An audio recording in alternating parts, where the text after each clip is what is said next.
How to send money as friends and family on your mobile PayPal application. In this tutorial I will tell you exactly how to do that, and in this tutorial I will do it on my Android phone, but you can follow the same step on your iOS device as well. Okay, first off, just head to your PayPal application, and before we start the tutorial, please make sure that you subscribe to our channel. Okay, and from your PayPal dashboard, if you want to send money to friends or family, then choose send right here. A prerequisite for this tutorial is that you have already linked your debit or credit card account and also your local bank account to your PayPal, so you can fund your transaction easily. And also, one of the primary benefits of the sending money as friends or family is that you do not have to pay extra charge on PayPal, unlike if you wanted to send the money as some form of service payment. Now, in order to proceed, I will click the send button.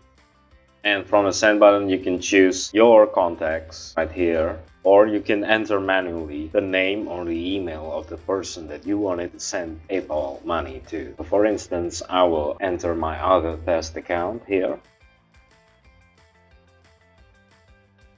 If PayPal can find that particular account with that particular email or username, you will be presented with a suggestion. Then if that person is the correct one that you wanted to send your money to, then just choose that one. On the next screen, you will be presented with the amount of money that you wanted to send to your friend or to your family. For instance, I will send $5. You can also choose other currency. So for instance, Swiss franc, Danish kroner, Norwegian kroner, Singaporean dollar, whichever that you can fund your money to. For instance, I will choose let's get obscure, so Brazilian real. This is the thing. Okay, you can add a GIF to it, or you can add a stickers or emoji, whatever messages that you wanted to send. And after that, just click review. Okay, and to actually send the money, you will need to choose the friends and family options rather than this one. Okay, so choose this one, and then on the next screen you will be presented with the credit or debit card that you wanted to fund your transfer or your transaction to. And after that, it's just done. That's basically how you send money on PayPal mobile application as friends and family. As always, if you wanted to see more contents and tutorials like this, if you find it helpful, then please do not hesitate to subscribe, like and comment down to our channel. If you have any suggestions or any topics that you want us at TechTricks to cover, just put it down on the comment section below. Okay? I hope it helps. Cheers. Until the next tutorial on TechTricks. Bye.